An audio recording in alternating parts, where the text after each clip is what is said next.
जय जय रघुवीर समर्थ। समर्थांना साष्टांग नमस्कार करते, रामरायाला साष्टांग नमस्कार करते, परमपूज्य सद्गुरू डॉक्टर काकांना साष्टांग नमस्कार करते, श्रद्धेय मंदाताईंना साष्टांग नमस्कार करते आणि श्रोते आपण जगदीश मूर्ती या नायाने आपल्या सगळ्यांना साष्टांग नमस्कार करून चिंतनाला प्रारंभ करूया। आदरणीय चौगुले सर, आदरणीय वर्षाताई यांनाही सादर नमस्कार करते आणि चिंतनाला प्रारंभ करते। आपण परवापासून दासबोध या ग्रंथाविषयी चिंतन मांडण्याचा प्रयत्न करतो आहोत। समर्थांची दासबोधामध्ये असलेली भूमिका नेमकी काय आहे? मनाच्या श्लोकामध्ये त्यांची असलेली भूमिका काय आहे? आणि आत्मारामामध्ये ज्याला समर्थ वाङ्मयाची प्रस्थानत्रयी असं म्हणतात, त्यात आत्मारामामध्ये समर्थांची नेमकी भूमिका काय आहे? थोडासा विचार करू आणि चिंतनाकडे वळूया। समर्थांनी हा जो दासबोध सांगितलेला आहे त्यात समर्थांची विशेषत्वाने पित्याची भूमिका दिसते। जी भूमिका त्यांनी काही वेळा त्या अतिशय कठोर झालेले दिसतात। अर्थांतर पाहिल्याविना उगाच करी जो श्रवण, त्याला पाषाण म्हणायला सुद्धा समर्थ कमी करत नाहीत। म्हणजे तिथे थोडीशी कान उघाडणी केल्याचं आपल्या लक्षात येतं। बापाची भूमिका काय असते, वडिलांची भूमिका काय असते, तर मुलगा जर कुठे चुकत असेल तर त्याला ती चूक दाखवून देणं आणि त्यांनी ती चूक सुधारावी म्हणून ती चूक दाखवून देणं ही पित्याची भूमिका असते। आणि म्हणून दासबोधामध्ये बऱ्याचदा आपल्याला कुठे कुठे जे काही दिसतं तर त्याच्यावरनं लक्षात येतं की ही जी काही भूमिका आहे दासबोधातली, ती समर्थांची भूमिका ही पित्याची भूमिका आहे। आणि मनाच्या श्लोकातून समर्थांची जी भूमिका दिसते ती एखाद्या प्रेमळ आईची भूमिका दिसते। कारण त्या अत्यंत प्रेमाने समजावून सांगतात, बा मना, बा जीवा, मना सज्जना, भक्तिपंथेची जावे। अरे असं काय करतोस, काय कर, भक्तिपंथाने जा। हळूवारपणे एखाद्याला अंजारून गोंजारून एखाद्या लहान मुलाला शिकवावं, तशा पद्धतीने मनाच्या श्लोकातून मनाचा शोक नाहीसा होण्यासाठी घेतलेली भूमिका समर्थांची कोणती आहे, तर ती आईची भूमिका आहे असं आपल्या लक्षात येतं। आणि आत्मारामामध्ये मात्र समर्थांची भूमिका खऱ्या अर्थाने अजून शिष्याला एवढं सगळं काही सांगून सुद्धा शिष्यामध्ये काही पालट दिसत नाही, काही त्याच्यामध्ये त्या ठिकाणी साक्षात्कार झाल्याची, आत्मज्ञान झाल्याची लक्षणं दिसत नाहीत। तेव्हा समर्थ गुरूंची भूमिका स्वीकारतात आणि त्याला म्हणतात की अरे बा शिष्या, तुझ्या अंतःकरणामध्ये अजून काही सुद्धा पालट दिसत नाही आहे। तुला 21 समासी सांगून झाला, पण तरीसुद्धा अजून तुझ्यामध्ये काही पालट दिसत नाही, तुला अजून काही कळलेलं नाही का? ये तुला मी पुन्हा एकदा समजावून सांगतो। आणि केवळ परमार्थाच्या दृष्टिकोनातून कोणातून शुद्ध परमार्थ जो काही आहे तो शुद्ध परमार्थ आपल्याला आत्मारामामध्ये पाहायला मिळतो। आणि शुद्ध परमार्थ याचा अर्थ की केवळ आता त्यांना कुठल्याही प्रकारचं त्या ठिकाणी समाजाविषयीचं सांगायचं नाही आहे, व्यक्तिगत त्या ठिकाणी सांगायचं नाही आहे, किंवा काय कशा पद्धतीने उत्तम लक्षणं बाणवावी हे पण सांगायचं नाही आहे। आता त्यांना फक्त जे काही सांगायचं आहे ते शिष्याची प्रगती व्हावी आणि त्याला आत्मज्ञान व्हावं, या दृष्टिकोनातून समर्थ आत्मारामामध्ये बोललेले आहेत। आणि म्हणून या तीनही याच्यामध्ये काय दिसतं आपल्याला, तर वेगवेगळी भूमिका समर्थांनी स्वीकारून त्या ठिकाणी मांडलेली दिसते आहे। जरी गुरु शिष्यांचा संवाद हा अशा पद्धतीने आपण हा ग्रंथ पाहतो तरीसुद्धा त्या काही वेळेस अशा पद्धतीने पित्याची भूमिका स्वीकारलेली दिसते। आणि तीच भूमिका स्वीकारून आता देवशोधन जो कोणता समास आहे, तर 5व्यापासून देवशोधनाला सुरुवात झालेली आहे आणि 6व्या दशकामध्ये पुन्हा त्या ठिकाणी काय सांगितलं म्हणजे शुद्ध ज्ञान झालं आणि त्याच्यानंतर 6वा दशक जो आहे त्याच्यामध्ये देवशोधन अशा प्रकारचा हा संपूर्ण दशक आहे।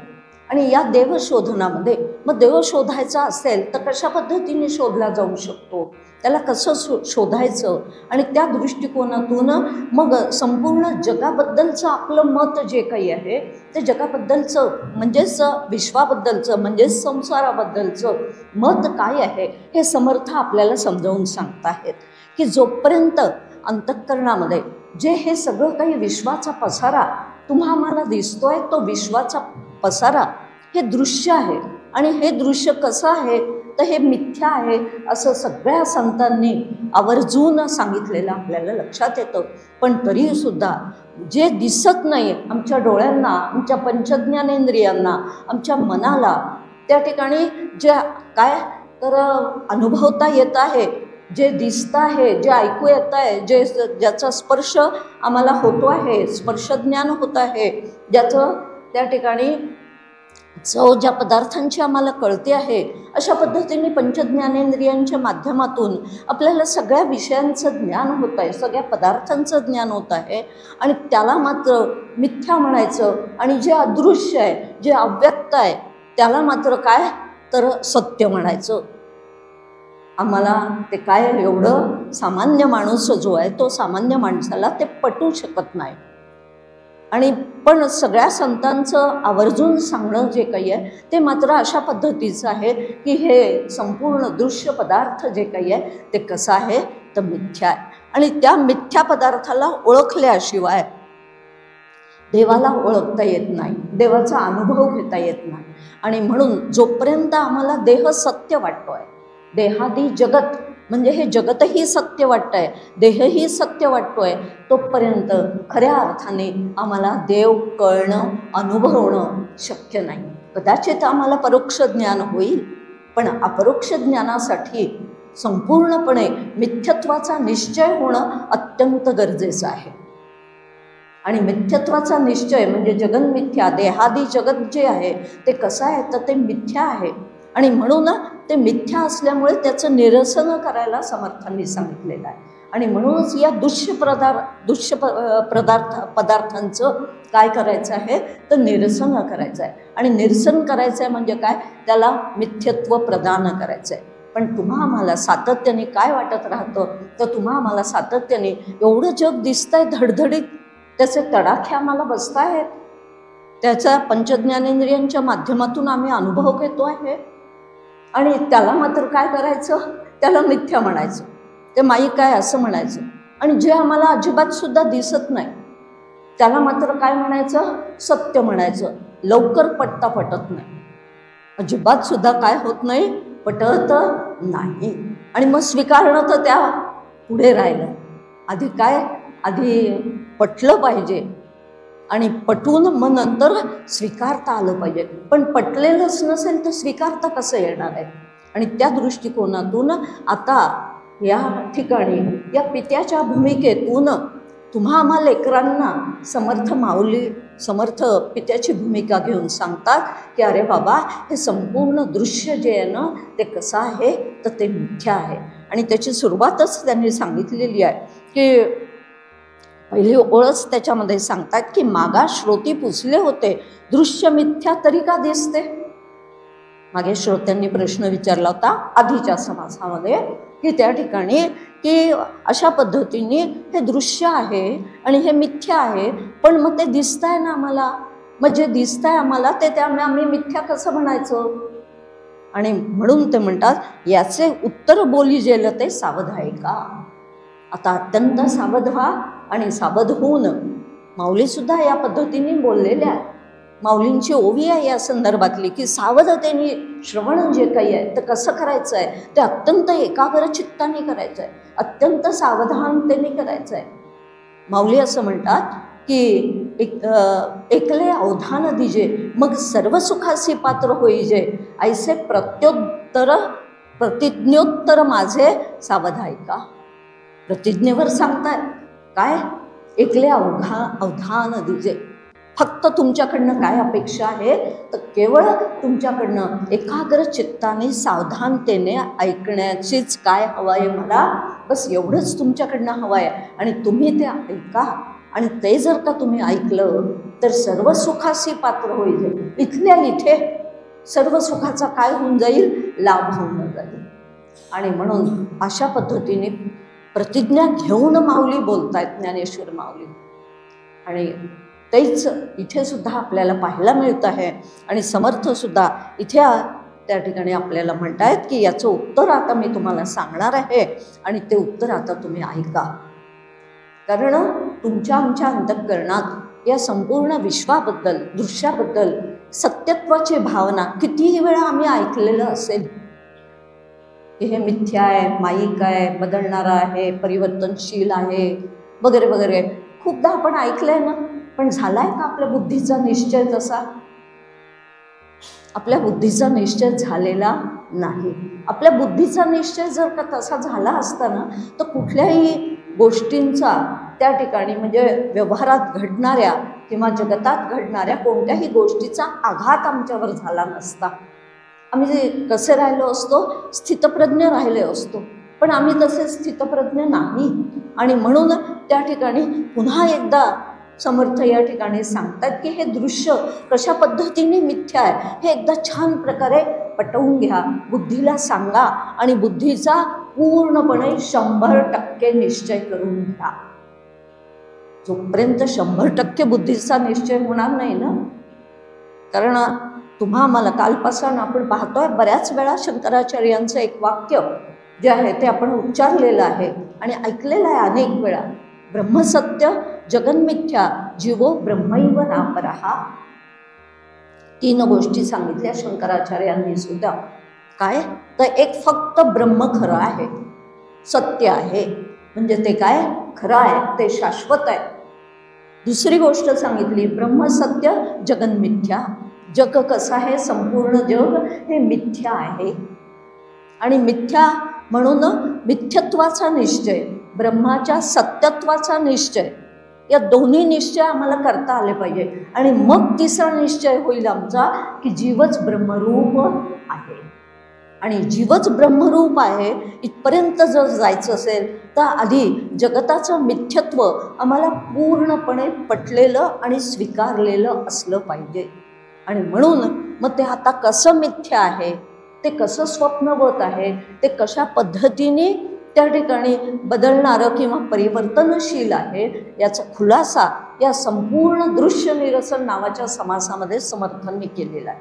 आणि समर्थांची प्रतिभाशक्ती या समासामध्ये अधिकच काय झालेली दिसते, स्फुरित झालेली दिसते. अतिशय त्यांनी अनेकानेक उदाहरण, जसे माऊलींच्या ज्ञानेश्वरीमध्ये एकच मुद्दा पटवून द्यायचा असेल तर 4-5 मुद्दे ते देतात, 4-5 दृष्टांत देतात. आणि दृष्टांताची रेलचेल जशी आपल्याला माऊलींच्या ज्ञानेश्वरीमध्ये पाहायला मिळते तशा प्रकारच्या दृष्टांताची रेलचेल आम्हाला या समासात समर्थांची पाहायला मिळते. आणि म्हणून समर्थांची एक आगळी वेगळी प्रतिभा या समासात तुमच्या आमच्या लक्षात येते. कारण अनेक दृष्टांत ते पटवून देण्यासाठी, या दृष्टांतांनी नाही पटत आहे का, मग त्या दृष्टांतांनी पटवून घे, त्या दृष्टांतानेही नाही पटत आहे का, मग आणखीन एका दृष्टांताने तू पटवून घे. अशा पद्धतीने अनेक दृष्टांत देत देत जवळजवळ 5व्या ओवीपासून त्यांनी 24व्या ओवीपर्यंत प्रत्येक ओवीमध्ये एक दृष्टांत दिलेला आहे. आणि तो दृष्टांत देऊन जगन मिथ्या कसा आहे याबद्दलचा निश्चय जो काही आहे तो निश्चय आपण आपला करून घेतला पाहिजे. आणि नुसतं जगन मिथ्या, हे जग मिथ्या आहे हे म्हणायला काहीसुद्धा फारसा आम्हाला जड जात नाही. पण माझा देह आणि ज्या देहाने मी ज्या घरात राहते आणि ज्या कुटुंबामध्ये मी वावरते ते मिथ्या आहे हे म्हणणं मात्र मला फार कठीण जातं. या देहालाही मिथ्या, हा देह ज्या घरामध्ये राहतोय, ज्या कुटुंबामध्ये वावरतोय त्याला सुद्धा मिथ्या म्हणणं हे अतिशय काय होतं, कठीण जातं. आणि आपण जसं ती लहान मुलं सारे जहां से अच्छा हिंदोसता हमारा असं बोट करून म्हणतात, पण त्या ठिकाणी स्वतःकडे बोट करून हे मिथ्या आहे, हे शरीरही मिथ्या आहे, या शरीराबरोबर त्या ठिकाणी सगळ्या गोष्टी ज्या काही आहेत, शरीर म्हटल्याबरोबर स्थूल सूक्ष्म कारण महाकारण चारही काय आहेत खऱ्या अर्थाने वास्तविक मिथ्याच आहेत. आणि मग त्यात याच्या आत दडलेला जो परमात्मा आहे, जो भगवंत आहे, जो आत्मस्वरूप असलेला भगवंत आहे, तो मात्र केवळ एक सत्य आहे. आणि अशा पद्धतीने हा विचार समर्थ आम्हाला या समासामध्ये सांगतायत. आणि ते दुसऱ्या ओवीमध्ये अशा पद्धतीने म्हणतात, देखिले ते सत्याची मानावे. जे जे आम्ही पाहतो, आत्ताच प्रास्ताविकामध्ये उल्लेख झालेला आहे की जे जे आम्हाला डोळ्यांनी दिसतं ते आम्हाला काय खरं वाटतं. पण आपण एक म्हण वापरतो पहा नेहमी, दिसतं तसं नसतं म्हणून जग फसतं. ऐक नाही अशी म्हण, दिसतं तसं नसतं. जे आम्हाला हे सगळं जग दिसतं आहे ते वास्तविक संतांच्या मते काय आहे, दिसतं तसं नसतं आणि म्हणून जग फसतं. तुम्ही आम्ही जे फसतोय या जगामध्ये याचं कारण काय आहे, ते दिसतं आहे ते तसं नाही आहे असं आम्ही अजून कळून घेतलेलं नाही. कदाचित शब्दज्ञानाने आम्हाला ते कळून गेलेलं असेल, पण त्याचा निश्चय मात्र आमचा झालेला नाही. आणि त्याचा निश्चय झालेला नसल्यामुळे मग त्या ठिकाणी मग आम्हाला काय होतं, तर आम्हाला त्या सगळ्या म्हणजे वाईट घटनांचं वाईट वाटायला लागतं आणि चांगल्या घटनांचं चांगलंही वाटायला लागतं. आणि सातत्याने मन अस्थिर त्या ठिकाणी अशा पद्धतीने या जगताच्या आघाताने आमचं मन होत राहतं. आणि म्हणून ते म्हणतायत की देखिले ते सत्याची मानावे, जे प्रत्यक्षात दिसतं आहे. आणि दिसणं याचा अर्थ असा की आपण पहा त्या ठिकाणी की आता तू न या पदार्थांची चव पहा म्हणतो ना, असं आपण चव पहा म्हणजे मग आता डोळ्यांनी पाहिजे आहे का चव? नाही, चव कशाने पाहिजे, रसनेने पाहिजे. पण पाहताना आपण शब्द कसा वापरतो बोलताना की तू या पदार्थाची चव पहा. आणि पहा याचा अर्थ काय आहे, तर तू त्या ठिकाणी त्याचा अनुभव घे. म्हणजे चवीने पण अनुभव घेतो, डोळ्यांनी पाहूनही त्याचा अनुभव घेतो, कानांनी ऐकून सुद्धा आम्ही अनुभव घेतो. एखादं वस्त्र असतं, ते वस्त्र बघ बरं, हे वस्त्र कसं आहे पहा बरं जरा, असंच म्हणतो ना.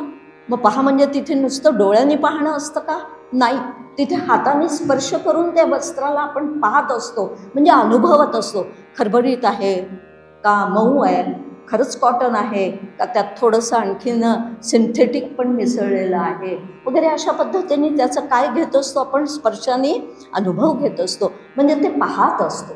पहा हा शब्द केवळ डोळ्यांनी पाहण्याच्या दृष्टिकोनातून नाही आहे, तर पंचज्ञानेंद्रियांच्या माध्यमातून जे जे आम्हाला दिसतं, कळतं, दिसतं, ऐकू येतं, तर चवीनी त्या ठिकाणी त्याची चव कळते, स्पर्शाने त्याचं ज्ञान होतं. म्हणजे अशा पद्धतीने पंचज्ञानेंद्रियांच्या माध्यमातून जे जे काही आम्हाला ज्ञान होतं.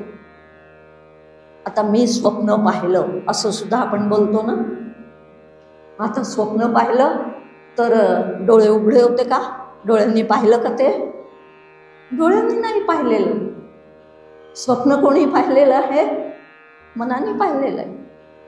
आणि मनाच्या माध्यमातून त्या ठिकाणी मला आज फार वाईट स्वप्न पडलं, असं स्वप्न मी पाहिलं, किंवा मला आज खूप चांगलं स्वप्न पडलं. देवादिकांची स्वप्नसुद्धा पडतात आणि संसाराविषयक सुद्धा स्वप्न पडतात.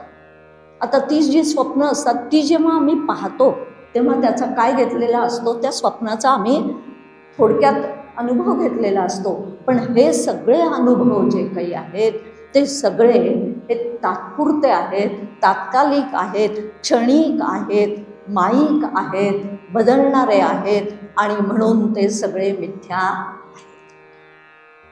काय घ्यायचं आहे त्याचा संपूर्ण जर, आणि म्हणून तर त्यांनी स्पष्ट या ठिकाणी दुसऱ्या ओळीमध्ये सांगितलेलं आहे, देखिले ते सत्याची मानावे, हे ज्ञात्याचे देखणे नव्हे.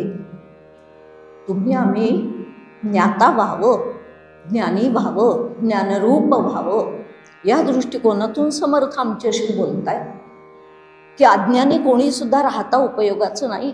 मग ज्ञानी जो काही आहे, खरं ज्ञानाचं हे लक्षण नव्हे. कोणतं लक्षण नव्हे, तर जे देखिले ते सत्याची त्या ठिकाणी मानावे, हे काही ज्ञानाचं लक्षण नाही. ज्ञानाचं लक्षण काय आहे मग? तर ते म्हणतायत की वास्तविक हे जे काही लक्षण आहे हे जड मूढ अज्ञान जीवे हे सत्य मानिजे. मग हे कोणाचं लक्षण आहे? मूर्ख असलेल्या, अज्ञानी असलेल्या, मंदबुद्धी असलेल्या अशा तुमच्या आमच्या सांसारिक म्हणजे ज्यांना अजूनही हा संसार सत्य वाटतो आहे त्यांच्या संदर्भातलं हे वर्णन आहे.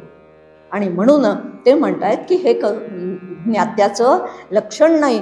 आणि म्हणून त्यांनी या ठिकाणी आता पुढे सांगायला सुरुवात केलेली आहे की एका देखिल्यासाठी लटिक्या कराव्या ग्रंथकोटी, संता महंतांच्या गोष्टी त्याही मिथ्या मानाव्या. केवळ प्रत्यक्षात दिसतंय एवढ्या लक्षणावरून अनेक अनेक ग्रंथातून तुकाराम महाराज तेच म्हणाले, एक विठ्ठल करा येरो तो वाऊगा पसारा. वाऊगा सगळा काय आहे म्हणतात?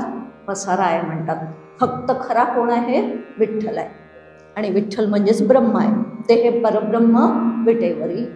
आणि म्हणून विठ्ठल म्हणजे परब्रह्म. आणि म्हणून एकच खरी गोष्ट आहे, एकच सत्य गोष्ट आहे, एकच त्या ठिकाणी काय आहे तर त्या ठिकाणी नित्य असणारी गोष्ट आहे. आणि तीच केवळ शाश्वत आहे. तो म्हणजे विठ्ठल, तो म्हणजे देव. मग त्याला राम म्हणा, कृष्ण म्हणा, हरी म्हणा किंवा ब्रह्म म्हणा, काहीही म्हणा, पण वास्तविक एकच काय आहे? एक विठ्ठल. आणि म्हणून तुकाराम महाराज सुद्धा एका ठिकाणी म्हणतात सत्य तू सत्य तू सत्य तू विठ्ठला. 3 वेळा म्हटलं का? त्रिवार त्या ठिकाणी अशा पद्धतीने का म्हटलं त्यांनी? ती गोष्ट पटवून द्यायची आम्हाला की बाबा रे एकच फक्त सत्य आहे आणि तो म्हणजे विठ्ठल आहे, ते म्हणजे परब्रह्म आहे.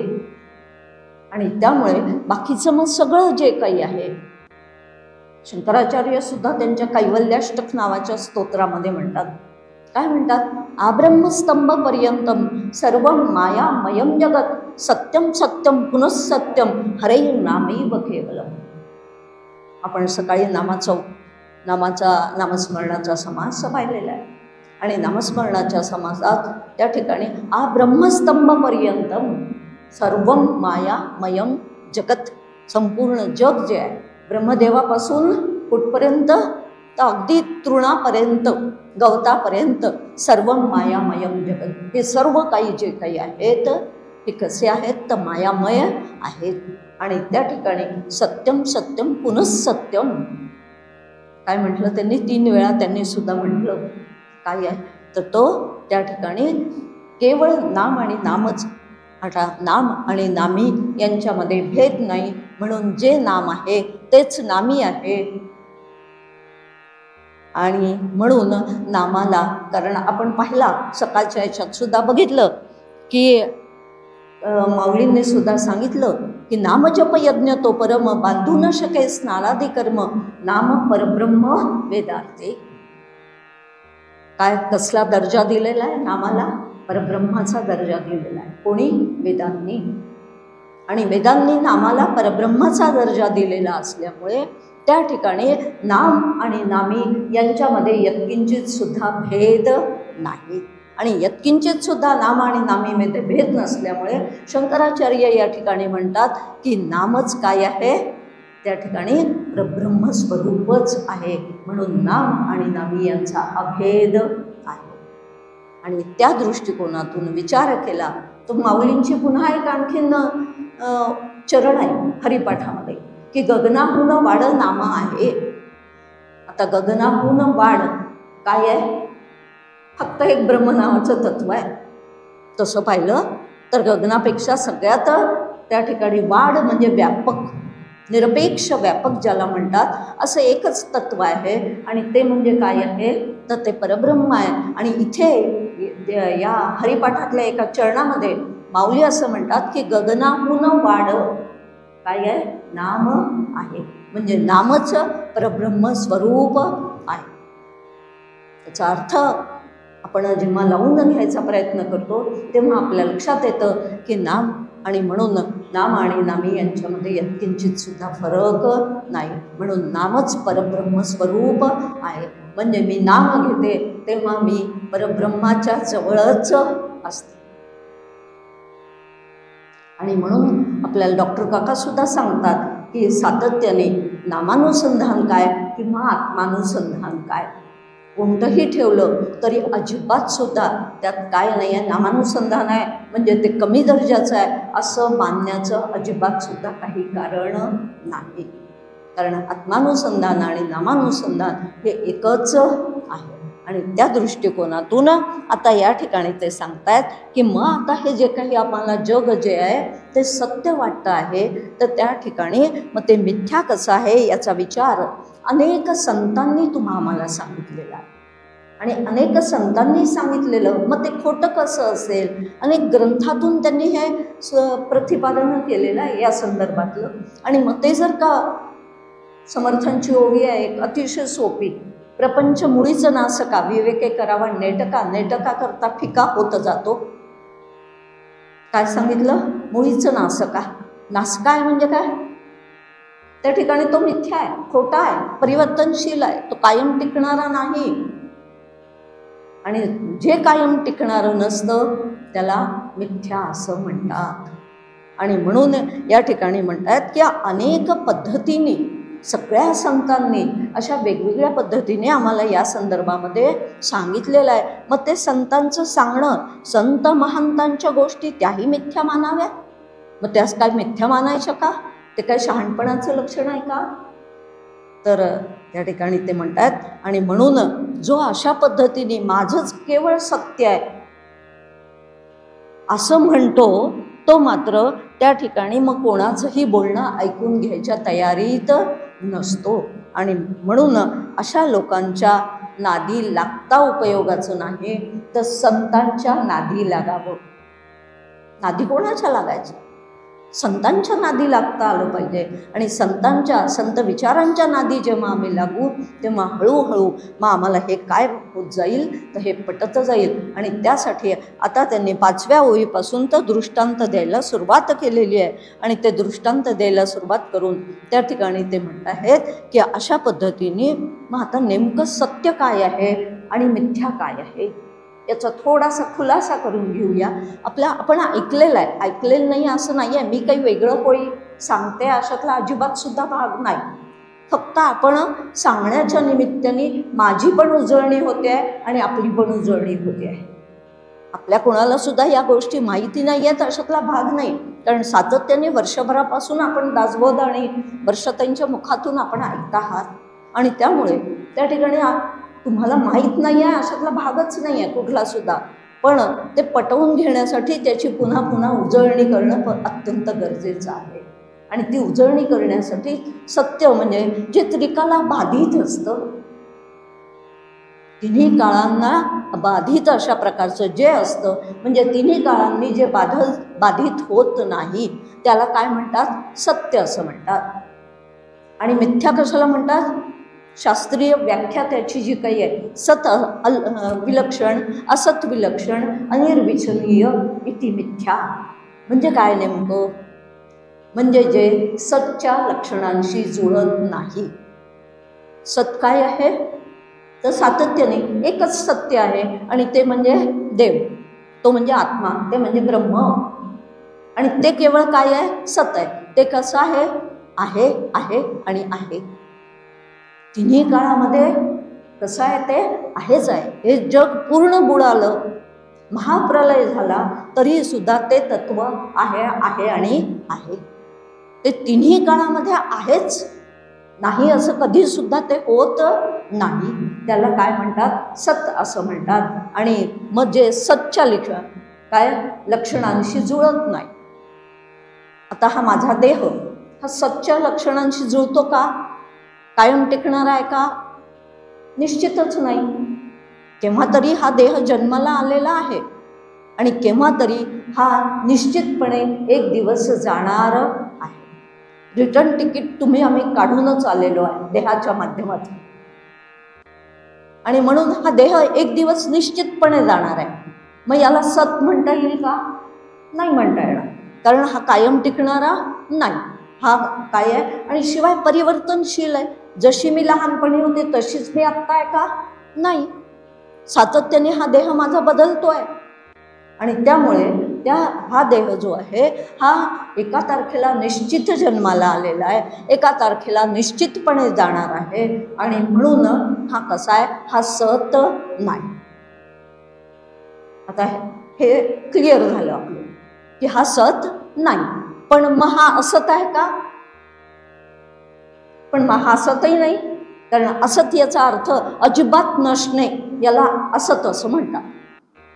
उदाहरणार्थ दिलेले आहेत वाङ्मयांमध्ये. सशाचं शिंग कधीच नसतं, किंवा आकाशाला लागलेलं फूल हे कधीच नसतं. जे कधीच नसतं त्याला असत म्हणतात. आता मग हा देह म्हणजे माझ्यावरूनच आपण, या देहावरूनच आपण काय समजावून घ्यायचं की मग हा देह कधीतरी आहे, आत्ता दिसतोय, पण मग हा सतच्या लक्षणांशीही जुळत नाही, कारण तो कायम टिकणारा नाही, आणि असतच्याही लक्षणांशी जुळत नाही, आणि म्हणून तो सत असत विलक्षण आहे. आणि मग पुढे काय म्हटलंय, आणि अनिर्वचनीय, की या ठिकाणी वास्तविक पाहता याच्याविषयी काही सुद्धा बोलता येत नाही. मंदाताई एकदा प्रवचनात बोलता बोलता असं म्हणाल्या होत्या की आत्ता किती वाजले, आत्ता ना माझ्या घड्याळात 4ला 5 मिनटं कमी आहेत. आता मी 4ला 5 मिनटं कमी आहेत असं म्हणता म्हणता 1 सेकंद पुढेच निघून गेला, बरोबर. म्हणून माझं हे बोलणं सुद्धा काय झालं, मग मिथ्या झालं. अशा पद्धतीने 1 सेकंद जरी पुढे गेला तरी माझ्या या बोलण्याला काय आहे, अर्थ राहत नाही, आणि म्हणून ते कसं आहे, अनिर्वचनीय आहे. म्हणून या मायेविषयी काहीही बोलता येत नाही, ती अनिर्वचनीय आहे. तिचं असं असं असं असं वर्णन करावं तर ती अघटित घटनापटी अशी अशा प्रकारची ती आहे, आणि म्हणून तिच्याविषयी काही सुद्धा बोलता येऊ शकत नाही, तिचं वर्णन करता येऊ शकत नाही, कारण ती एकदा अशी तर एकदा तशी, अशा पद्धतीने आम्हाला तिचे काय येतात, अनुभव येतात. आणि त्या दृष्टिकोनातून त्या ठिकाणी म्हणून सत विलक्षण, असत विलक्षण, अनिर्वचनीय इति मिथ्या, आणि म्हणून सच्च्या लक्षणांशीही सुद्धा जुळत नाही, असच्च्या लक्षणांशी सुद्धा जुळत नाही, आणि तिच्याविषयी काही सुद्धा ती अमुक अमुक अशी अशी आहे असंही बोलता येऊ शकत नाही. अशी जी काही आहे ती काय आहे, तर ती मिथ्या नावाची गोष्ट आहे. आणि म्हणून खऱ्या अर्थाने या ठिकाणी ते म्हणतात की आता उदाहरणं द्यायला त्यांनी सुरुवात केलेली आहे, आणि ते म्हणतात की ज्याप्रमाणे एखादं हरिण असतं, आणि त्या हरिण त्याला रस्त्यावरती पाणी दिसतं ऐन 12 वाजताच्या वेळेला, दुपारचे 12 वाजताची वेळ झालेली आहे, आणि ते हरिण असं जात असतं, आणि जाता जाता जाता जाता त्याला तहान लागलेली असते, त्याला काय तर पाणी दिसतं, आणि ते धावत सुटतं, आणि त्यावेळेस तिथे पाणी प्यायला, जिथे पाणी दिसतंय तिथे पाणी प्यायला जावं, त्या हरणाला तिथे पाणी नाही असं लक्षात येतं. रोहिणीच्या याच्यामुळे ते काय म्हटलं आहे समर्थांनी या ठिकाणी, की तेथे धावते बरळ मृगे देखील मृगजळ. ते मृगजळ, ते हरिण मृगजळ पाहतं, आणि काय करतं, पाणी आहे म्हणून पाणी प्यायला तिथे जातं, तर त्या ठिकाणी जळ नव्हे मिथ्या सकळ त्या पशुस कोणे म्हणावे. आणि म्हणून मग ते काय, ते धावत सुटतं, अरे ते रोहिणीचं काय आहे, जळ आहे असं त्याला कोण समजावून सांगणार आहे, ते खोटं आहे, ते मृगजळ आहे, ते दिसतंय पण वास्तविक नाही. पुष्कदा आपल्याला सुद्धा मग अनेक उदाहरणं अशा पद्धतीने, म्हणून दिसत असलं तरी ते खरं नाही, हे आता आपल्याला पटवून सांगणं चाललेलं आहे समर्थांचं. आणि अनेक उदाहरणं देऊन ते त्या ठिकाणी पटवून देत आहेत की एक माणूस झोपलेला आहे रात्री, आणि त्या झोपेमध्ये त्यांनी अतिशय आपल्याला खूप गडगंज आपण श्रीमंत झालेलो आहोत अशा प्रकारचं स्वप्न त्यांनी पाहिलं, आणि त्यांनी त्या स्वप्नामध्ये असं बघितलं की माझ्याजवळ खूप मोठा काय आहे, तर मी खूप श्रीमंत झालेलो आहे, मला खूप पैसा मिळालेला आहे, कुठेतरी हंडा मला सापडलेला आहे, आणि त्याच्या बळावरती मी आता खूप कोणाच्या दुकानात गेलो, सोना चांदीच्या दुकानात गेलो, आणि त्या ठिकाणी काय केलं तर खूप मोठं अलंकार खरेदी केले, खूप काही हिऱ्या चांदीचे दागिने जे आहेत ते सगळे काही घेतलेले आहेत. आणि अशा पद्धतीने त्या ठिकाणी जेव्हा सगळा हा व्यवहार त्यांनी स्वप्नामध्ये केलेला आहे आणि तो स्वप्नामध्ये जेव्हा खऱ्या अर्थाने त्याला जाग येते तेव्हा अरे हे सगळं काय होतं, स्वप्न होतं. हे जसं आहे तसं समर्थांना आम्हाला पटवून द्यायचं आहे की हे जग सुद्धा एक दीर्घ स्वप्न आहे. मग कोणाचं ते स्वप्न 80 वर्षाचं असेल, कोणाचं 70 वर्षाचं असेल, कोणाचं 65 वर्षाचं असेल, तर कोणाचं 50 वर्षाचं असेल. पण हे कसं आहे, संपूर्ण जे काही आम्ही संसारामध्ये जीवन जगतो आहे ते एक दीर्घ स्वप्न आहे. आणि ते दीर्घ स्वप्न असल्यामुळे त्या ठिकाणी फक्त त्या कोणाला लांबलचक स्वप्न पडू शकतं की नाही, आणि कोणाला अगदी एवढंसंही स्वप्न पडू शकतं. दोन्ही प्रकारचे स्वप्न असतात. आणि त्यामुळे त्या ठिकाणी मग असं हे दीर्घ स्वप्न हे संसारात वावरणं म्हणजे हे काय आहे, दीर्घ स्वप्न आहे असं समर्थ आम्हाला समजावून सांगतायत. त्या ठिकाणी एक 7वी ओवी आहे, त्याच्यात सुद्धा त्यांनी म्हटलेलं आहे. आणि या 6व्या ओवीमध्ये मला छान एक गोष्ट या ठिकाणी आठवते. नारदांची गोष्ट आहे. नारद आणि भगवंत एक दिवस फिरायला चाललेले होते आणि फिरायला जाता जाता त्या ठिकाणी नारद म्हणाले भगवंताला, अरे श्रीकृष्णा, मला एकदा सांग ना, ही तुझी ही माया कशी आहे याचं मला काय त्या ठिकाणी तर या मायेचं मला स्वरूप सांग. भगवंत म्हणाले हो सांगतो, थांब आपण आणखीन थोडंसं पुढे जाऊ मग सांगतो. पुन्हा थोडंसं पुढे गेले. पुढे गेल्यावरती पुन्हा नारदांनी तोच प्रश्न विचारला, भगवंता सांगतोयस ना मला ते तुझं माया कशी आहे ते सांगतोयस ना. हो हो सांगतो ना म्हणे. थांब आणखीन थोड्या वेळ थांब, आणखीन पुढे जाऊया. करता करता नारदांना खूप काय फिरले भगवंताबरोबर. आणि खूप फिरल्यानंतर मग भगवंत म्हणाले की नारदा, आता ना मला खूप तहान लागली आहे बाबा, जरा माझ्यासाठी पाणी आणतोस का. नारदांनाही तहान लागलेलीच होती. तू एकदा पाणी आणलंस ना की मग मी तुला माया म्हणजे काय ते सांगतो. आणि मग झालं. तिथे त्या ठिकाणी भगवंत म्हणाले मी आता इथेच बसतो आणि तू आता बघ कुठे पाण्याचा शोध घे आणि माझ्यासाठी तू तेवढं खूप तहान लागलेली आहे तेवढं पाणी घेऊन ये. झालं. नारद आणखीन पुढे गेलेले आहेत थोडेसे. पाहता पाहता थोडं पुढे गेल्यावर त्यांना एक काय दिसली तर विहीर दिसली. आणि त्या विहिरीवरती काही बायका ज्या काही आहेत त्या पाणी भरत होत्या. त्यात आणखीन एक स्त्री होती आणि ती अतिशय देखणी होती, अत्यंत देखणी होती. आणि नारदांची तिची गाठ पडली आणि त्या ठिकाणी स्वतः आधी नारद तिने ओंजळीने पाणी पाजलं त्यांना. पाणी ओढत होती ती विहिरीवरती आणि ते ओंजळीने त्यांना काय पाणी पाजलं. पाणी पाजल्यावरती तिचं ते सौंदर्य जे काही आहे, देखणेपण जे आहे, लावण्य जे काही आहे, अत्यंत उत्कृष्ट अशा प्रकारची ती देखणी असलेली लावण्यवती. आणि मग नारदांना वाटलं काय सुंदर स्त्री आहे. आणि ते विसरूनच गेले सगळा. त्यांना काय झाला, विसर पडला की भगवंत तिकडे पाणी प्यायला बसलेले आहेत, त्यांना पाणी नेऊन द्यायचं, सगळ्या गोष्टीचा विसर पडला. आणि त्या ठिकाणी त्या स्त्रीच्या मोहामध्ये नारद पडलेले आहेत. आणि मग नारदांनी विचारलं तू कोण आहेस, काय आहेस. तर ती एक राजकन्या होती. आणि राजकन्या असल्यामुळे त्या ठिकाणी नारदांना वाटलं की काय हिच्याशी जर लग्न झालं आपलं तर किती चांगलं होईल. आणि नारद तिला विचारतात मला तू खूप आवडलेली आहेस तर आपण लग्न करूया का. ती म्हणाली माझ्या वडिलांना विचारावं लागेल, मग राज्यात जावं लागेल. आणि मग राज्यात गेले. आणि राज्यात गेल्यानंतर राजाला विचारलं की मला असं असं काय करायचं आहे, तर लग्न करायचं आहे, ही मला फार आवडलेली आहे. राजाने अट घातली की अट एकच आहे की मला ही एकुलती एक कन्या आहे आणि म्हणून तुला घर जावी म्हणून राहावं लागेल. ठीक आहे म्हणे, मी राहायला तयार आहे घर जावी म्हणून. आणि मग घर जावी म्हणून जर का राहिलास तर कालांतराने तुला हे सगळं माझं राज्यसुद्धा मिळेल.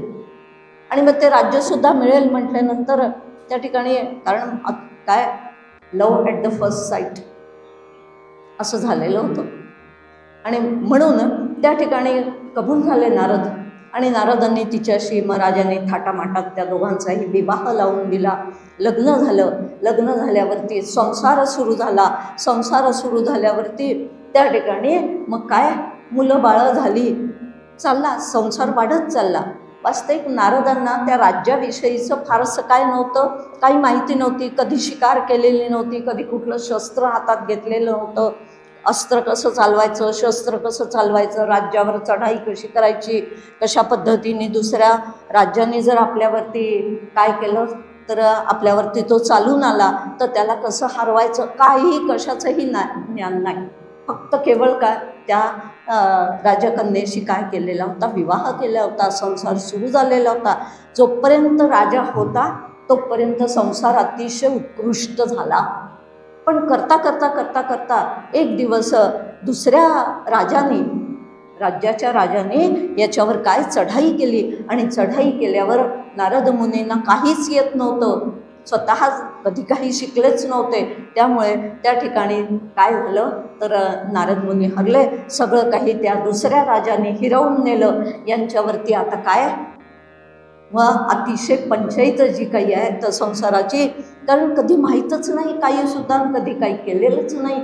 आणि शेवटी त्या ठिकाणी एका नावेमध्ये ते मुलं बाळं आणि ती राजकन्या जी आहे, जी नारदांची पत्नी जी आहे ती बसली, आणि ते बसून कुठे गेले तर एका नावेतून जायला लागले. आणि नावेतून जाता जाता त्या ठिकाणी ती नाव त्या नदीतून की कुठेतरी जावं आता आणि काहीतरी कामधंदा करावा आणि आता आपला संसार चालवला गेला पाहिजे. पण तो संसार कसा चालवायचा असतो, काय चालवायचा असतो हे काहीच माहीत नव्हतं. आणि नावेतून जाता जाता मग त्या ठिकाणी ती नाव बुडायला लागली. आणि जशी नाव बुडायला लागली तसं त्या ठिकाणी नारदांनी जो काय अगदी आर्ततेने भगवंताला हाक मारायला सुरुवात केली. भगवंता भगवंता धाव, अरे माझी नाव बुडते आहे आणि संपूर्ण माझं काय होत आहे या ठिकाणी, तर हे कुटुंब जे काही आहे ते या नावेत बुडून जाणार आहे. आणि इतकी जोरात त्यांनी बेंबीच्या देठापासून टाहो फोडला, ती नाव बुडली. त्यात नारद वाचले. आणि नारद पाहतात तो काय भगवंत समोर बसलेले होते. आणि नारद काय, नारदा कळली का माया काय असते ती. आता हे सगळं चित्रण जे काही आहे हे भगवंताने त्याला मायेचं स्वरूप दाखवून दिलं. आणि टाहो फोडल्यानंतर आणि तेव्हा काय झालं होतं, कथा इथेच संपलेली आहे. खऱ्या अर्थाने मायेचं लक्षण काय आहे, मायेचं स्वरूप काय आहे, याचं काय आहे या ठिकाणी या कथेच्या माध्यमातून भगवंताने त्याला काय दाखवलं तर मायेचं स्वरूप दाखवलेलं आहे. ही माया अशा पद्धतीने तुमच्या आमच्यावर काय करते, भ्रळ घालते. आणि ते आम्हाला सगळं सत्य वाटायला लागतं.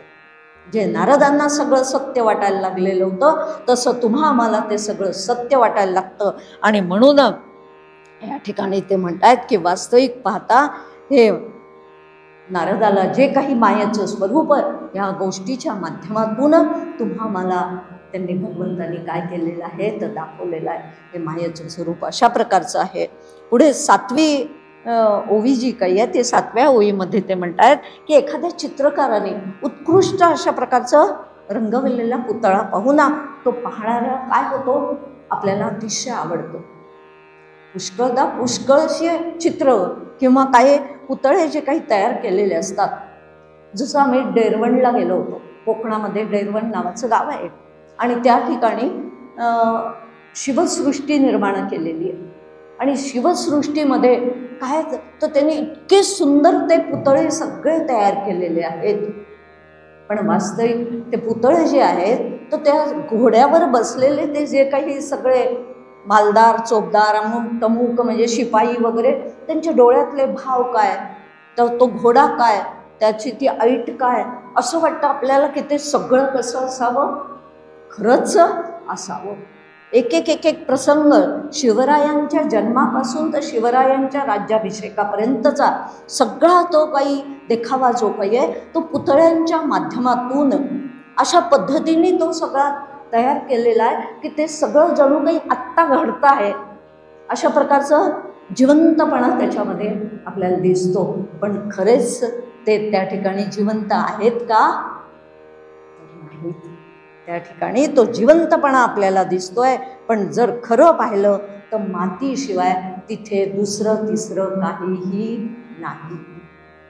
पुन्हा तेच समर्थ सांगतायत या दृष्टांताच्या माध्यमातून, अरे बाबा, हे जे काही तुला सगळं सत्य वाटतायत ना, हे सगळे जिवंत पुतळे तुला वाटत आहेत, पण हे खऱ्या अर्थाने कसे आहेत? त्या ठिकाणी खऱ्या अर्थाने हे जिवंत नाही. त्यातलं हे कारण हे जाणार आहे, जे जे जाणार आहे ते खरं आहे असं कसं काय तू म्हणतोस? आणि मग म्हणून किंवा आणखीन एका ठिकाणी त्यांनी एक विचार सांगितलेला आहे, आणि तो विचार ते म्हणतायत की काष्ठी पाषाणी पुतळ्या नाना ठकारे निर्मिल्या, परम सुंदर वाटल्या परंतु तेथे पाषाण. काय काष्ठाच्या म्हणा किंवा म्हणजे लाकडाच्या म्हणा किंवा काय तर कुठल्याही धातूच्या किंवा काय दगडातून कोरलेल्या अशा पद्धतीने काय असतात तर काही पुतळ्या असतात, काही काय आणखीन दृश्य असतात, आणि ती आपल्याला काय वाटतात? खरी वाटतात. ह्या लाकडाची खेळणी आपल्याला खरी वाटतात. काही काही वेळेस इतकी सुंदर ती तयार केलेली असतात, पण वास्तविक मुळात त्यात काय असतं? लाकूडच असतं. याच्यावरनं मला एक गोष्ट आठवली पुन्हा नाथ महाराजांच्या जीवनातली. नाथ महाराज त्या ठिकाणी एक दिवस नाथ महाराजांकडे, पावसाळ्याचे दिवस होते आणि पावसाळ्याच्या दिवसामध्ये नाथ महाराजांकडे एकदम 8-10 मंडळी आली. तरी कुठल्या गावाहून महाराजांकडे 10-12 मंडळी आली आणि महाराज त्या ठिकाणी म्हणायला लागले की महाराज आता ना आम्हाला इथून आम्ही जेवण करून जातो. नाथ महाराजांनी आपल्या गिरजाबाईंना सांगितलं की अगं 8-10 जण आलेले आहेत आणि आता तू स्वयंपाक कर या सगळ्यांसाठी, विठ्ठलाचा प्रसाद घेऊन त्या ठिकाणी हे जातील. आणि विठ्ठलाचा प्रसाद घेऊन जातील असं म्हटल्यावरती गिरजाबाई सांगतायत आपल्या पतीला की आपल्या घरात सगळी ओलीच लाकडं आहेत, वाळलेली लाकडंच नाही, मी स्वयंपाक कसा करू? नाही नाही असतील बघ म्हणे, तू काही 2-4 तरी कोरडी लाकडं असतील, वाळलेली लाकडं असतील, बघ हे लोक एवढे थकून भागून आलेले आहेत, यांच्यासाठी स्वयंपाक कर आणि ते आता जेवण करूनच इथून जाणार आहेत. त्यावेळेस गिरजाबाई पुन्हा पुन्हा सांगते नाथ महाराजांना, नाही नाही काय अजिबात सुद्धा कोरडी लाकडं नाही, मी स्वयंपाक कसा करू? ओली लाकडं पेटणार नाहीत, पेटायला वेळ लागेल खूप, आणि स्वयंपाक तर त्यांना जो काही हवा आहे तेवढ्या वेळामध्ये मी ते करू शकणार नाही. आणि म्हणून त्या घरामध्ये नाथ महाराज म्हणाले की थांब, तू त्याची काही काळजी करू नकोस. आणि नाथ महाराज दिवाणामध्ये गेले आणि दिवाणखान्यात जाऊन नाथ महाराजांनी तक्तपोस जो काही होता बसण्याचा, त्यांना तो तक्तपोस नाही वाटला, त्यांना ते लाकूड लक्षात आलं. आणि नाथ महाराजांनी तो तक्तपोस म्हणजे दिवाण जो काही त्यांच्या घरामध्ये होता लाकडाचा, तो लाकडाचा दिवाण, हे काय म्हणे लाकूड, हे काय करायचं? आणि त्याचे तुकडे केले आणि ते तुकडे म्हणे आता हे चुलीत घाल आणि यातून स्वयंपाक कर. तुम्हा आम्हाला तक्तपोस दिसतो हो, पण त्यांना फक्त लाकूड दिसलं त्यातून. नाथ महाराजांना काय दिसलं? त्यांना फक्त त्यातलं लाकूड दिसलं. आणि नाथ महाराजांनी तो तक्तपोस विचार नाही केला अजिबात सुद्धा की आता हा तक्तपोस मी कसा काय त्या ठिकाणी काय करू, तर हा फोडून काढू आणि याची लाकडं बनवून आता हा चुलीत घालायला देऊ. सांगण्याचं तात्पर्य एकच आहे, संतांना त्या खेळण्यामधलं सुद्धा काय दिसत असतं? लाकूड दिसत असतं, आणि तुम्हा आम्हाला मात्र ती खेळणी दिसत असतात. सोनाराला ज्याप्रमाणे केवळ सोनं दिसतं आणि तुम्हा आम्हाला मात्र वरवरचं नामरूप असलेले अलंकार दिसत असतात. पण संतांची दृष्टी कशी आहे तर संतांना हे संपूर्ण जग, हे संपूर्ण विश्व ब्रह्ममय दिसत असतं. आणि आधी मिथ्या म्हणून ठरवावं लागतं, मग मिथ्या म्हणून ठरवल्यानंतर त्या ठिकाणी व्यतिरिकाची साधना करून साधकाला आत असलेलं आत्मचैतन्य केवळ सत्य आहे याचा अनुभव घ्यायचा असतो. आणि ज्याला व्यतिरेकाची साधना करून अशा पद्धतीने काय झालेलं आहे, म्हणून आपल्यासाठी व्यतिरेकाची साधना आहे आणि मग बाहेरच्या जगासाठी मात्र अन्वयाची साधना आहे. आणि ती अन्वयाची साधना म्हणजे सगळी दूर मग त्यांना काय दिसायला लागतं, एक ब्रह्म नावाचं तत्वच दिसायला लागतं. सर्वम खल्विदं ब्रह्म असं आम्ही म्हणतो, पण आम्हाला प्रत्येकामधलं चैतन्य न दिसता काय दिसत असतं, तर तिथे आम्हाला ती उपाधी दिसत असते. त्या उपाधीचे गुणधर्म दिसत असतात, तिचा स्वभाव दिसत असतो, तिचं नाम रूप दिसत असतं आणि त्याचबरोबर ती कोणत्या गुणांनी वेष्टित आहे हे आम्हाला दिसत असतं. पण संत मात्र या उपाधी माझी गुप्त, चैतन्य असे सर्वगत ते तत्वज्ञ संत स्वीकारिती. अशा पद्धतीने त्या ठिकाणी ते केवळ चैतन्य त्यातलं पाहतात आणि आम्ही उपाधी पाहतो आणि उपाधीतून निर्माण झालेले गुणधर्म जे काही आहेत, मग हा तमोगुणी आहे, हा रजोगुणी आहे, हा सत्वगुणी आहे, हा अमुक आहे, तो तमुक आहे, अशा पद्धतीने आम्ही त्याच्याकडे पाहत असतो. पण संतांना मात्र अशा पद्धतीने सगळीच जे संपूर्ण विश्व जे आहे ते सर्वं ब्रह्ममयम रे रे सर्वं ब्रह्ममयम असं दिसत असतं. आणि म्हणून त्या ठिकाणी खऱ्या अर्थाने समर्थ तुम्हा मला आधी पटवतात, हा समास तुमच्या आमच्यासाठी आहे की हे दृश्य जे तुम्ही खरं मानून चाललेले आहात, हे दृश्य खरं नसून त्याच्या पाठीमागे अधिष्ठान रूपाने असलेलं अव्यक्त जे काही आहे किंवा अदृश्य जे काही आहे तेच तेवढं खरं आहे आणि बाकीचं सगळं जे काही आहे त्यासाठी ते सगळं मिथ्या आहे. अशी अनेक उदाहरणं देत देत देत देत समर्थांनी 25व्या उवीपर्यंत जवळजवळ अशा पद्धतीने उदाहरणं अनेक दिलेली आहेत की त्या ठिकाणी किंद्रुपतीने मूर्तिकाराकडून काय केलेले आहेत, स्वतःसारखे पुतळे करविले तरी पण सुद्धा ते कसे असतात, सगळे माईकच असतात. मग पुतळे असू देत, काय कठपुतल्या असू देत, काय काय काय काय त्या ठिकाणी दगडातून एखाद्या लेणी कोरलेली असू देत, पण ते लेणीमध्ये खरं काय असतं, वास्तविक पाहता तो एक मोठा पहाडच असतो. पण त्या पहाडामध्ये वेगवेगळ्या पद्धतीने काय केले, नक्षीकाम करून काय केलेलं असतं, तर लेण्या तयार केलेल्या असतात. पण आम्हाला लेण्या दिसतात, त्यांना मात्र ते काय दिसतं, तो दगड दिसतो. आणि म्हणून अमृतानुभवामध्ये माऊली छान पद्धतीने तुम्हा आम्हाला समजावून सांगतात, देऊळ परिवारू अवघा कोरुनी की जे डोंगरू तैसा भक्तीचा व्यवहारू कान व्हावा. काय सुंदर आहे. एकाच दगडामध्ये काय केलेलं आहे, तर देव पण तयार केला, देऊळ पण तयार केलं, देवघरातला तो पुजारी सुद्धा तयार केला, देवाचं साहित्य सुद्धा तयार केलं. कशात सगळं तयार केलेलं आहे, त्या पहाडात कोरून कोरून करून करून तशा पद्धतीने देऊळ परिवारू, त्याचा सगळा परिवार जो आहे, त्याचं सगळं साहित्य जे काही आहे, देवाला लागणारं पूजेसाठी लागणारं सगळं साहित्य सुद्धा त्यात तयार केलेलं आहे. पण त्या काय म्हणतात माऊली, तर ते म्हणतात देऊळ परिवारू अवघा कोरुनी की जे डोंगर कोरला आणि त्यातनं हे सगळं तयार केलं. आणि तसंच भक्तीचा व्यवहारू, मग जसं त्या एकाच दगडातून एकाच पहाडातून हे सगळं काही तयार झालेलं आहे, अगदी त्याच पद्धतीने या जगताकडे कान पाहता यावं. हाच खरा भक्तीचा व्यवहार आहे. म्हणून सगळ्यांमधलं काय दिसावं, एकत्व दिसावं. सगळ्यांमधलं काल छान काय सूक्ष्मजीव निरूपण नावाचा समास एकीने रात्रीच्या चिंतनामध्ये मांडलेला होता. अतिशय सुंदर मांडलं, मला फार आवडलं ते. की त्या ठिकाणी गाईलाही तहान लागते, डुकरालाही तहान लागते, काय त्या आणखीन म्हशीला, कुत्र्याला, मांजरीला सगळ्यांना तहान लागते. तहान लागणं त्यातली एकच काय सामान्य गोष्ट आहे. तसं सामान्यत्वाने सगळीकडे भरलेलं चैतन्य जे काही आहे ते कसं आहे, ते एकच आहे. पण आम्ही त्यातलं प्रत्येक काय पाहत राहतो, विशेषत्व पाहत राहतो आणि त्या विशेषत्वाने मग त्यांना आम्ही काय असा आहे तसा आहे तसा आहे तसा आहे अशा पद्धतीने त्याचं त्या ठिकाणी वर्णन करत राहतो. सांगण्याचं तात्पर्य एकच आहे की अशा पद्धतीने मिथ्या साचासारखे देखिले परी ते पाहिजे विचारिले, दृष्टी तरळता भासले ते साच कैसे मानावे.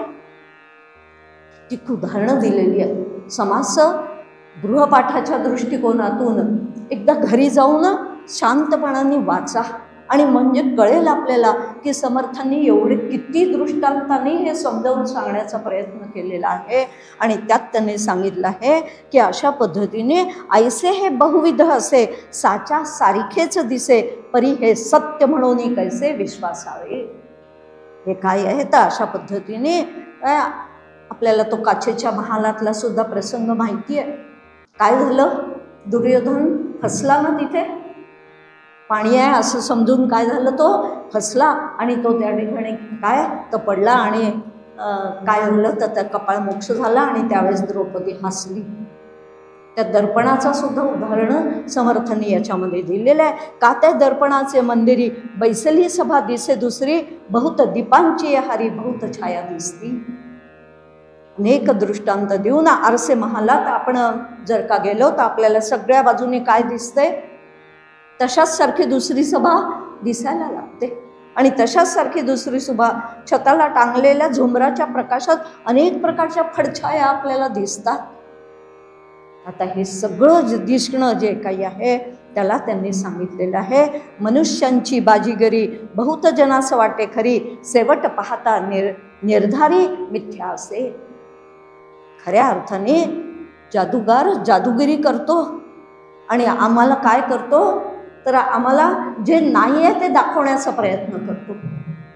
जादूगार सातत्याने अशा पद्धतीने त्या जादूचे प्रयोग करून काय तर त्याची हातचलाखी असते, पण आम्हाला काय वाटतं ते त्यांनी निर्माण केलेलं आम्हाला खरंच आहे असं वाटतं. अगदी तशाच पद्धतीने त्या ठिकाणी प्रत्यक्षात वास्तविक ते काहीच खरं नसतं, ती काय जादूगाराची जादूगिरी असते. आणि म्हणून त्या राक्षसांनी सुद्धा स्वतः भगवंत सुद्धा फसले हो. मायावी त्या काय केलं, मायावी राक्षसांनी मारीचांनी काय केलं तर हरणाचं रूप घेतलं. त्यांच्याजवळ ती ओडंबरी विद्या होती. त्या ठिकाणी त्यांनी सांगितलंय मनुष्याची बाजीगरी आणि काय तर राक्षसांची ओडंबरी विद्या त्यांना प्राप्त असते. आणि ती ओडंबरी विद्या म्हणजे नेमकं काय तर त्यांना सांगितलेलं आहे की राक्षस जे काय आहे इंद्रजाल अशा पद्धतीने कुठलंही रूप घेऊन काय करतात त्या ठिकाणी मग तशा पद्धतीने ते वावरतात.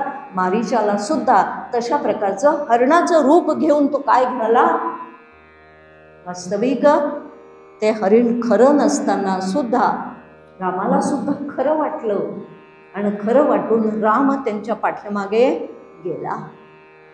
आणि काय झालं पुढचं रामायण सगळं घडलेलं आहे. आणि म्हणून त्या ठिकाणी ते म्हणतात की राक्षसांची ओडंबरी आणि भगवंताची नानापरी विचित्र माया अशा पद्धतीने मग माणसाने केलेली जादू काय किंवा राक्षसांची ओडंबरी विद्या काय किंवा भगवंताने केलेली माया काय, ही सगळी काय आहे शेवटी मिथ्या आहे, ते खरं नाही. आणि या दृष्टिकोनातून आता समर्थ म्हणत आहेत की कशामुळे हे सगळं झालेलं आहे तर या ठिकाणी त्यांनी उल्लेख केलेला आहे की खरं पाहिलं असता हे काहीही खरं नसताना हे आम्हाला सगळं खरं वाटतं आहे, सत्य वाटतं आहे. आणि त्या दृष्टिकोनातून मग आता लक्षात घ्यावं की काय तर हे सगळं त्यांनी देहबुद्धी केली बळकट आणि ब्रह्म पाहो गेला धीट तो दृश्याने रुधिली वाट परब्रह्माची. सुंदर ओळी आहे. ते म्हणतात की देहबुद्धी घेऊन तुम्ही जर का परब्रह्माला शोधायला जाल तर तुम्हाला परब्रह्म सापडू शकणार नाही. म्हणून देहादी जगताला आधी पूर्णपणे मिथ्या म्हणून ठरवा, तरच तुम्हाला काय घेता येईल त्या परब्रह्माचा अनुभव जो काही आहे तो तुम्हाला घेता येईल. म्हणून देहबुद्धी घट्ट ठेवून कधी सुद्धा आत्मदर्शन होणार नाही. ही काळ्या दगडावरची काय आहे, परोक्ष ज्ञान भलेही होईल आणि खूप आम्ही बडबडू सुद्धा, इथे बसून बोलायची वेळ आली तर बोलू सुद्धा, पण देहबुद्धी जर का अंतःकरणामध्ये असेल आणि ती घट्ट धरून ठेवलेली असेल तर आम्हाला परब्रह्माचा अनुभव येणे शक्य शक्य नाही. आणि म्हणून ते म्हणतायत की ह्या, आणि मग जर देहच खरा नाही तर हा देह ज्या जगतामध्ये राहतो आहे ते जग तरी खरं आहे का? तर ते म्हणतात ते जगसुद्धा खरं नाही. आणि जेव्हा हा निश्चय पक्का होईल तेव्हाच बुद्धिनिश्चय आत्मज्ञान. माऊलींनी सुद्धा सांगितलं की हा बुद्धीचा निश्चय आधी झालेला असला पाहिजे की जगन देहादी जगत कसं आहे ते मिथ्या आहे. आणि मग तरच मग काय होईल, हे दृश्य जग प्रचंड पर्वताप्रमाणे मध्ये आडवं येतं आणि ब्रह्मज्ञानाच्या वाटचालीत प्रचंड अडथळा निर्माण होतो. असं समर्थ तुमच्या आमच्याशी बोलतायत. आणि म्हणून या ठिकाणी या कुठल्याही याला सत्य मानता उपयोगाचं नाही, हे अनेक दृष्टांताच्या माध्यमातून समर्थांनी आम्हाला सांगितलेलं आहे. आणि म्हणून ते आता 45व्या ओळीमध्ये, बरेच ओव्या मी गाळलेल्या आहेत, पण 45व्या ओळीमध्ये सांगतायत की आता असो हे बोलणे, ब्रह्म न पविजे मीपणे, देहबुद्धीची लक्षणे दृश्य भाविती. खऱ्या अर्थाने हा विस्तार आता पुढे झाला. आणि जोपर्यंत मी देह आहे, हा अहंकार अंतःकरणामध्ये शाबूत आहे, तोपर्यंत तुझ्यातील देहबुद्धीमुळे तुला जगतसुद्धा भावरूप आहे असं वाटत राहील. आणि त्यामुळे तुला परब्रह्माचा अनुभव येणार नाही. आणि म्हणून तू काय, तर परब्रह्म ते शाश्वत, माया ते अशाश्वत, ऐसा बोलीला निश्चितार्थ शास्त्री जाणी दे. आता हा काय कर, तू निश्चय करून घे. पहिल्या समासामध्ये सगळे निश्चय सांगितले ना समर्थांनी, की तो पूर्ण निर्धार झाला पाहिजे, तो पूर्ण निश्चय झाला पाहिजे. आणि तो निश्चय जोपर्यंत होत नाही तोपर्यंत त्या ठिकाणी खऱ्या अर्थाने मग शाश्वत असलेलं काय मग साक्षात्कार आत्मज्ञान जे काही आहे ते आम्हाला अनुभवता येणार नाही. आणि अनुभवल्याशिवाय समाधान होणार नाही.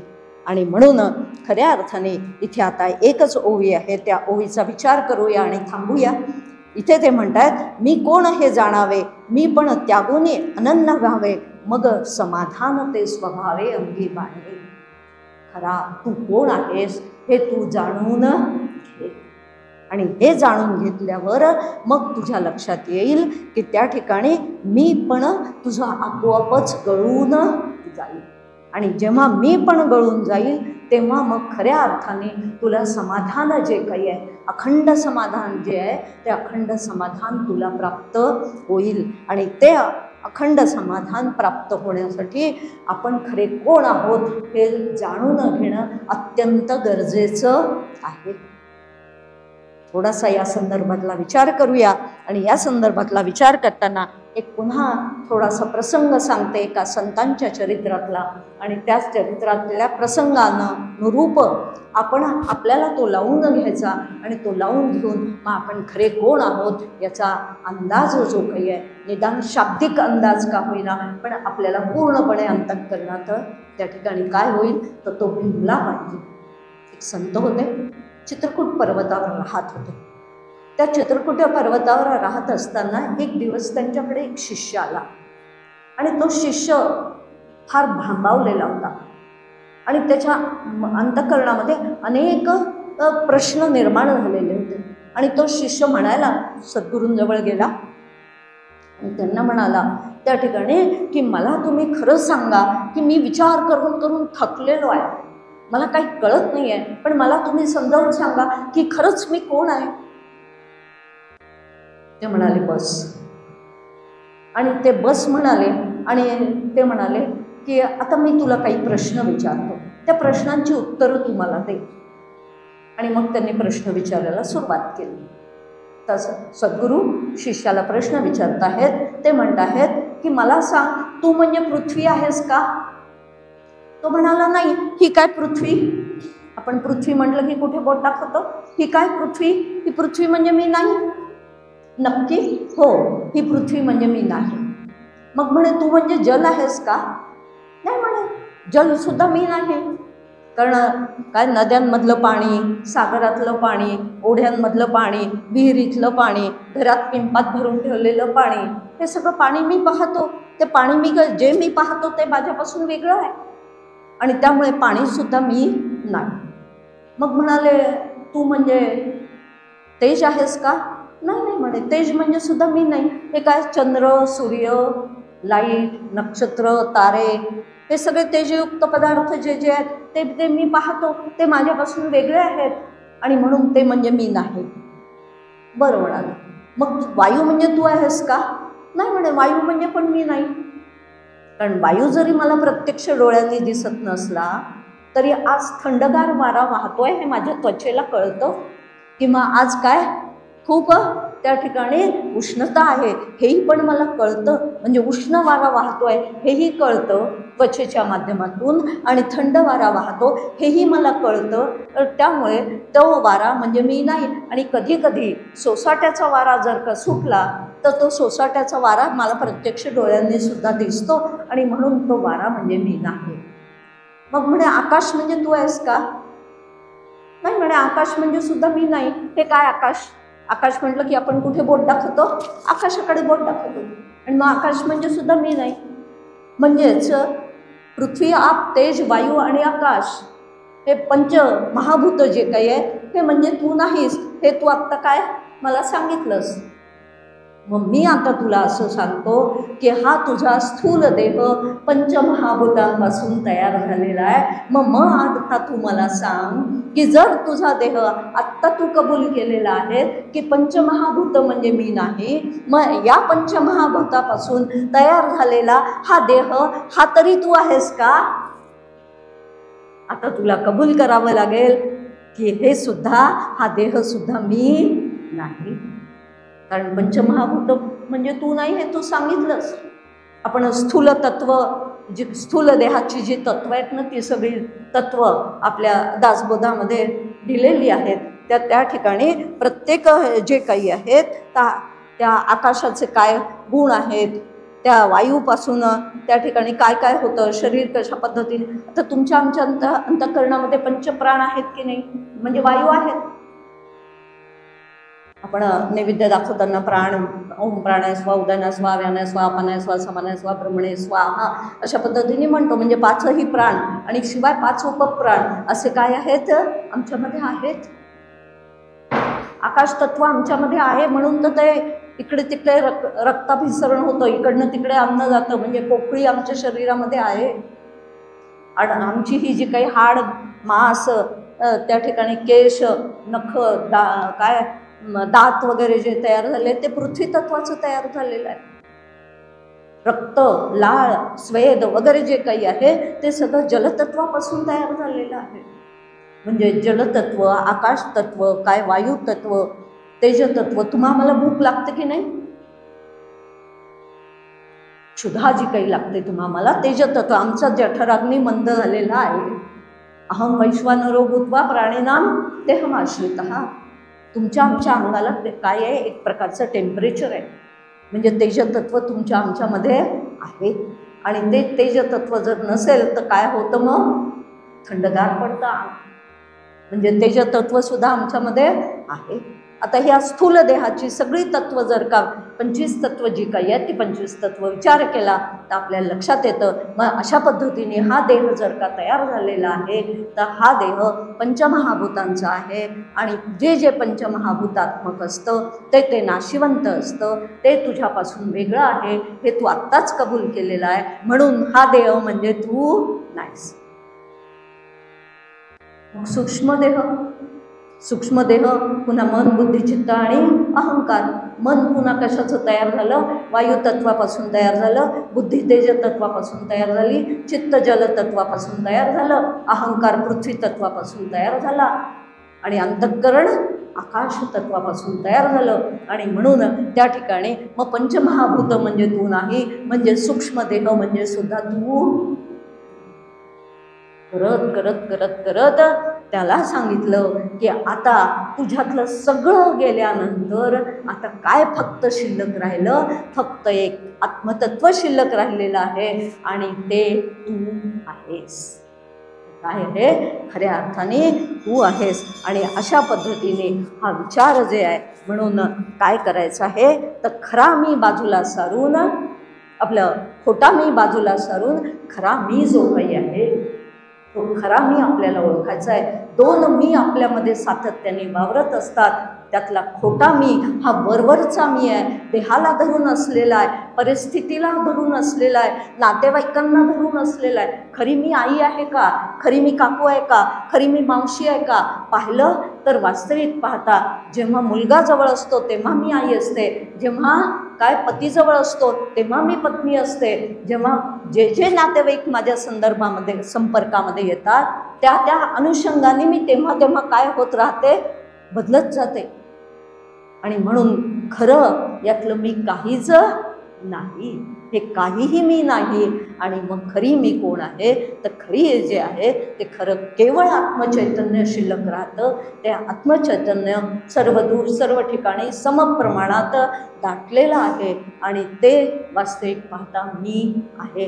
हा विचार आपल्याला अंतःकरणामध्ये सातत्याने बिंबवायचा आहे. आणि तो जर का सातत्याने बिंबत गेलो आणि खऱ्या अर्थाने मग ह्या संपूर्ण बाजूच्या देहादी जगताच्या पसाराला जर का आम्ही नित्यत्व पूर्णपणे 100% प्रदान केलं तरच आम्हाला अशा पद्धतीने हा अनुभव जो घ्यायचा आहे तो अनुभव आम्हाला आल्याशिवाय राहणार नाही, असं समर्थ या ठिकाणी तुम्हा आम्हाला सांगतायत. समर्थांच्या कृपेने अशा प्रकारचा अनुभव तुम्हा आम्हाला येत राहो आणि तो दृढ अपरोक्ष अपरिवर्तनीय असा हो, अशा प्रकारचे समर्थांजवळ तुम्ही आम्ही सगळ्यांसाठी प्रार्थना करूया आणि झालेलं चिंतन समर्थ चरणी सद्गुरूंच्या चरणी समर्पित करूया. जय जय रघुवीर समर्थ.